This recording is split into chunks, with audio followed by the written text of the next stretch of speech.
Uma produção WGBH Boston associada a Harvard University. Qual a coisa certa a fazer?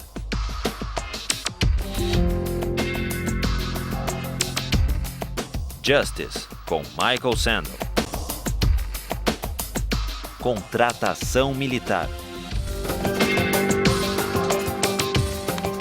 When we ended last time, we were discussing Locke's idea of government by consent. And the question arose, what are the limits on government that even the agreement of the majority can't override? That was the question we ended with. We saw, in the case of property rights, that on Locke's view,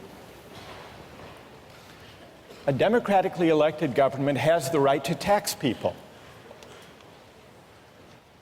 It has to be taxation with consent because it does involve the taking of people's property for the common good.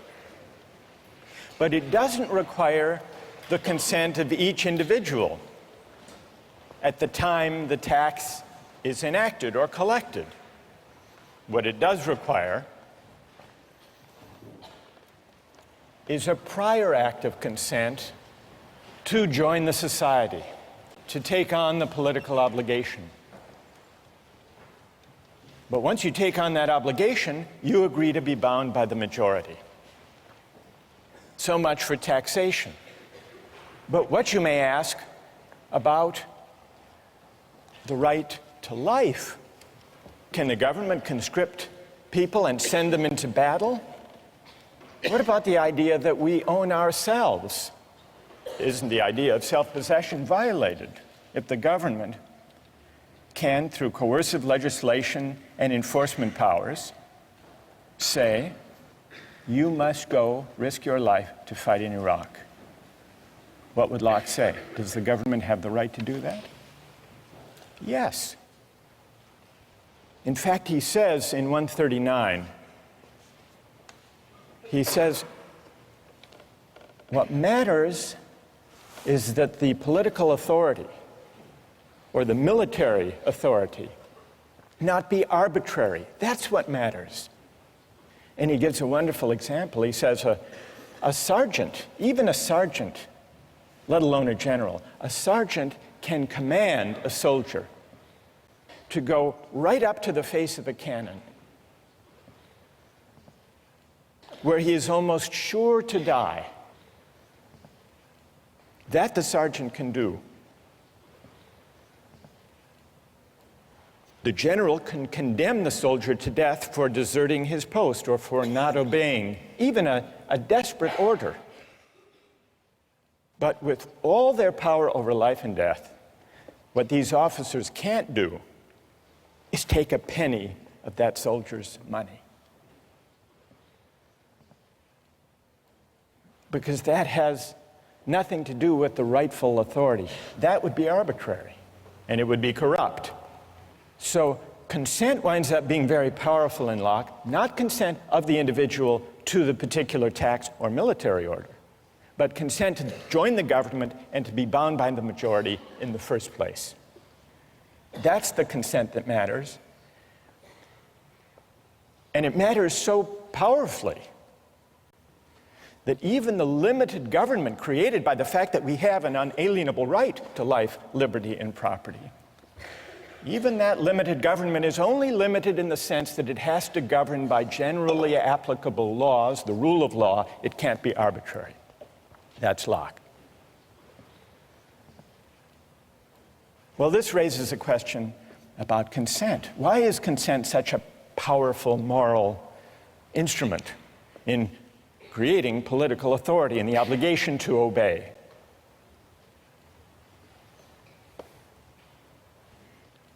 Today we begin to investigate the question of consent by looking at a concrete case, the case of military conscription. Now, some people say, if we have a fundamental right that arises from the idea that we own ourselves, it's a violation of that right for government to conscript citizens to go fight in wars. Others disagree. Others say that's a legitimate power of government, of democratically elected governments anyhow, and that we have an obligation to obey.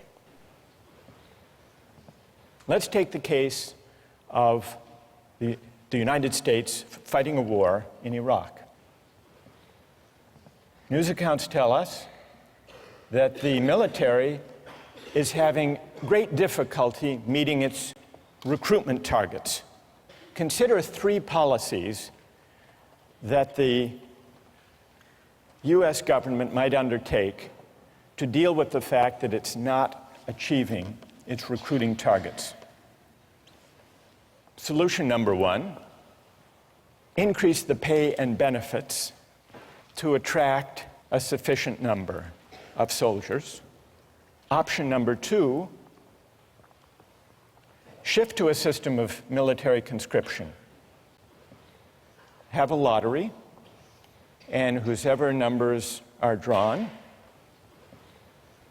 go to fight in Iraq. System number three, outsource. Hire what traditionally have been called mercenaries. People around the world who are qualified, able to do the work, able to fight well, and who are willing to do it for the existing wage. So let's take a quick poll here. How many favor increasing the pay? Huge majority. How many favor going to conscription? 1, 2. All right, maybe a dozen people in the room favor conscription. What about the outsourcing solution?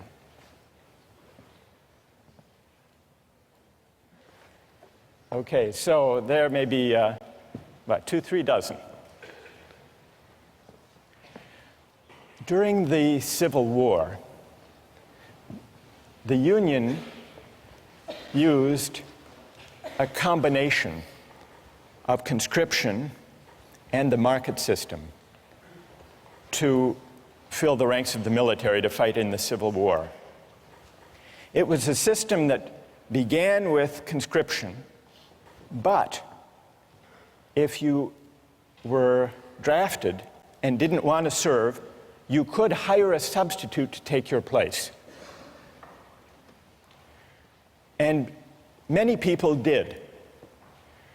You could pay whatever the market required in order to find a substitute.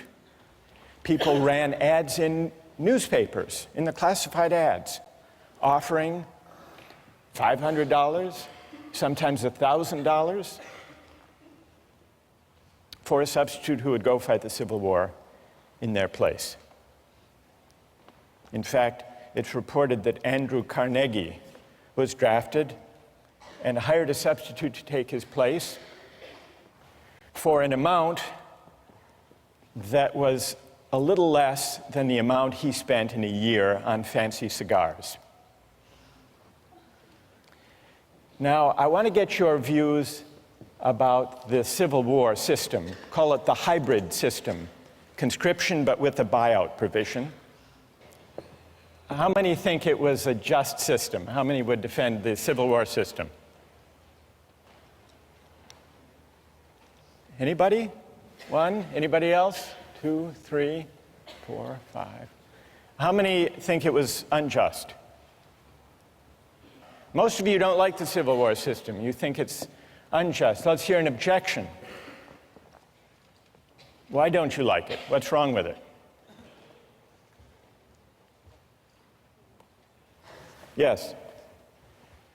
Well, by paying $300 for to be exempt one time around, you're really putting a price on on valuing human life. And we established earlier that's really hard to do. So they're trying to accomplish something that really isn't feasible. Good. So paying someone $300 or $500 or $1,000. You're basically saying that's what their life is worth to you. That's what their life is worth. It's putting a dollar value on life. That's good. And what's your name? Liz. Liz. Well, who has an answer for Liz? You defended the Civil War system. What do you say? If you don't like the price, then you have the freedom to not be sold or hired. So it's completely up to you, and I don't think it's necessarily putting a specific price on you. And if it's done by himself, I don't think there's anything necessarily morally wrong with that. So the person who takes the $500, let's say, he's putting his own price on his life, or on the risk of his life, Right. and he should have the freedom to choose to do that. Exactly. What's your name? Jason? Jason, thank you. Now we need to hear from another critic of the Civil War system. Yes? It's a kind of coercion almost to people who have lower incomes. For Carnegie, he can totally ignore the draft. $300 Right. is, irrelevant in terms of his income. For Right. someone of a lower income, they're essentially being coerced to be drafted, or, it's probably they're not able to find a replacement. Or Tell me your name. Sam. Sam. All right, so you say, Sam, that when a poor laborer accepts $300 to fight in the Civil War, he is in effect being coerced by that money given his economic circumstances. Whereas Carnegie can go off, pay the money, and not serve. All right, I want to hear if someone has a reply to Sam's argument that what looks like a free exchange is actually coercive. Who has an answer to Sam? Go ahead. I'd actually agree with him in saying You that... agree with Sam? I agree with him in saying that it is coercion in the sense that it robs the individual of his ability to reason. Okay, and what's your name? Raul? All right, so Raul and Sam agree that what looks like a free exchange, free choice, voluntary act, is actually, it involves coercion. It's profound coercion of the worst kind because it falls so disproportionately upon one segment of the society. Good. All right, so Raul and Sam have made a powerful point. Who would like to reply? Who has an answer for Sam and Raul? Go ahead. I don't think that these drafting systems are really terribly different from, all volunteer army sort of recruiting strategies. The whole idea of, having benefits and pay for joining the army is, sort of a coercive strategy to get people to join.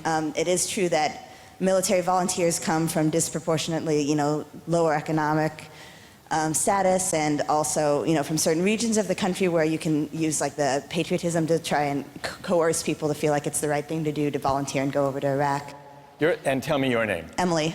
All right, Emily says, and Raul, you're going to have to reply to this, so get ready. Emily says, fair enough, there is a coercive element to the Civil War system when the laborer takes the place of Andrew Carnegie for $500. Emily concedes that. But she says, if that troubles you about the Civil War system, shouldn't that also trouble you about the volunteer army today? And before you answer, how did you vote on the first poll? Did you defend the volunteer army? I didn't vote. You didn't vote? No. By the way, you didn't vote. Did you sell your vote to the person sitting next to you?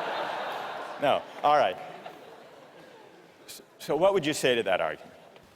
I think that the circumstances are different in that there was conscription in the Civil War. There is no draft today. And I think that the volunteers for the Army today have a more profound sense of patriotism that is of an individual choice than those who were forced into the military in the Civil War. Somehow less coerced. Less coerced. Even though there is still inequality in American society, even though, as Emily points out, the makeup of the American military is not reflective of the population as a whole? Let's just do an experiment here. How many here have either served in the military or have a family member who has served in the military? In this generation, not parents, family members, in this generation. And how many have neither served nor have any brothers or sisters who have served? Does that bear out your point, Emily? Yes. All right, now we need to hear from, most of you defended the idea of the all-volunteer military, overwhelmingly. And yet, overwhelmingly, people considered the Civil War system unjust. Sam and Raul articulated reasons for objecting to the Civil War system. It took place against a background of inequality, and therefore the choices people made to buy their way into military service were not truly free, but at least partly coerced. Then Emily extends that argument in the form of a challenge. All right, everyone here who voted in favor of the all-volunteer army should have to explain, well, what's the difference in principle? Doesn't the all-volunteer army simply universalize the feature that almost everyone found objectionable in the Civil War buyout provision? Did I state the challenge fairly, Emily? Yes. Okay, so we need to hear from a defender of the all-volunteer military who can address Emily's challenge. Who can do that? Go ahead. The difference between the Civil War system and the all-volunteer army system is that in the Civil War, you're being hired not by the government, but by an individual. And as a result, different people who get hired by different individuals get paid different amounts. In the case of the all-volunteer army, everyone who gets hired is hired by the government and gets paid the same amount.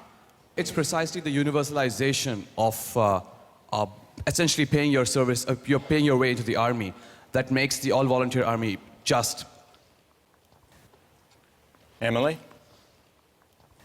I guess I'd frame the principal difference slightly differently. On the all-volunteer army, it's possible for somebody to just, step aside and not really think about, the war at all. It's possible to say, well, I don't need the money. I don't need to have an opinion about this. I don't need to, feel obligated to take my part and defend my country. With a coercive system, with an explicit draft, then, there's the threat, at least, that every individual will have to make some sort of decision regarding military conscription, and perhaps in that way it's more equitable. It's true that Andrew Carnegie might not serve in any case, but in one he can completely step aside from it, and the other there's some level of responsibility. While you're there, Emily, so what system do you favor? Conscription? I would be hard-pressed to say, but I think so, because it makes the whole country feel a sense of responsibility for the conflict, instead of, having a war that's maybe ideologically supported by a few, but only if there's no, real responsibility. Good. Who wants to reply? Go ahead. So I was going to say that the fundamental difference between the all-volunteer army and then the army in the Civil War is that in the all-volunteer army, if you want to volunteer, that comes first, and then the pay comes after. Whereas in the Civil War system, the people who are accepting the pay aren't necessarily doing it because they want to. They're just doing it for the money first. What motivation beyond the pay do you think is operating in the case of the all-volunteer army? Like patriotism for the country. Patriotism. Well, what about and pay? a desire to defend the country. I mean, Right. there is some motivation in pay, but the fact that it's first and foremost an all-volunteer army will motivate them first, I think, personally. Do you think it's better, and tell me your name. Jackie? Jackie, do you think it's better if people serve in the military out of a sense of patriotism than just for the money? Yes, definitely, because the people that was one of the main problems in the Civil War Army, is that the people that you're getting to go in it, or to go to war, aren't necessarily people who want to fight, and so they won't be as good soldiers as they will be had they been there because they wanted to be. All right, what about Jackie's having raised the question of patriotism? that patriotism is a better or a higher motivation than money for military service? Who would like to address that question? Go ahead. Patriotism absolutely is not necessary in order to be a good soldier, because mercenaries can do just as good of a job of the job as anyone who waves the American flag around and wants to defend what the government believes that we should do. Did you favor the outsourcing solution? Yes, sir. And, all right, so let Jackie respond. What's your name? Philip. What about that, Jackie?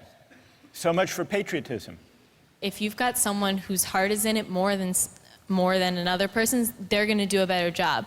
When it comes down to the wire and there's like a situation in which someone has to put their life on the line, someone who's doing it because they love this country will be more willing to go into danger than someone who's just getting paid. They don't care. They've got the technical skills, but they don't care what happens because they have nothing invested in this country. There's another aspect, though. Once we get onto the issue of patriotism, if you believe patriotism, as Jackie does, should be the foremost consideration and not money, does that argue for or against the paid army we have now? We call it the volunteer army, though if you think about it, that's a kind of misnomer. A volunteer army, as we use the term, is a paid army. So what about the suggestion that patriotism should be the primary motivation for military service, not money? Does that argue in favor of the paid military that we have, or does it argue for conscription? And just to sharpen that point, building on Phil's case for outsourcing, if you think that the all-volunteer army, the paid army, is best because it lets the market allocate positions according to people's preferences and willingness to serve for a certain wage, doesn't the logic that takes you from a system of conscription to the hybrid Civil War system, to the all-volunteer army, doesn't the idea of expanding freedom of choice in the market, doesn't that lead you all the way, if you follow that principle consistently, to a mercenary army? And then if you say no, Jackie says no, patriotism should count for something, doesn't that argue for going back to conscription, if by patriotism you mean a sense of civic obligation? Let's see if we can step back from the discussion that we've had and see what we've learned about consent as it applies to market exchange. We've really heard two arguments against the use of markets and exchange in the allocation of military service. One was the argument raised by Sam and Raoul, the argument about coercion. The objection that letting the market allocate military service may be unfair and may not even be free if there's severe inequality in the society, so that people who buy their way into military service are doing so not because they really want to, but because they have so few economic opportunities that that's their best choice. And Sam and Raoul say there's an element of coercion in that. That's one argument. Then there is a second objection to using the market to allocate military service. That's the idea that military service shouldn't be treated as just another job for pay because it's bound up with patriotism and civic obligation. This is a different argument from the argument about unfairness and inequality and coercion. It's an argument that suggests that maybe where civic obligations are concerned, we shouldn't allocate duties and rights by the market. Now, we've identified two broad objections. What do we need to know to assess those objections? To assess the first, the argument from coercion, inequality, and unfairness, Sam, we need to ask what inequalities in the background conditions of society undermine the freedom of choices people make to buy and sell their labor. Question number one. Question number two, to assess the civic obligation patriotism argument, we have to ask, what are the obligations of citizenship? Is military service one of them or not? What obligates us as citizens? What is the source of political obligation? Is it consent, or are there some civic obligations we have even without consent for living and sharing in a certain kind of society?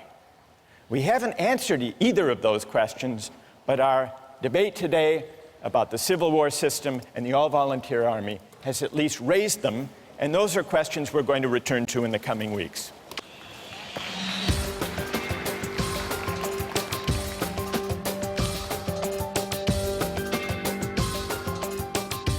Do you think you should be able to bid for a baby that's up for adoption? That's Andrew's challenge. Do I think I should be able to bid for a baby? I'm not sure. It's a market. I mean,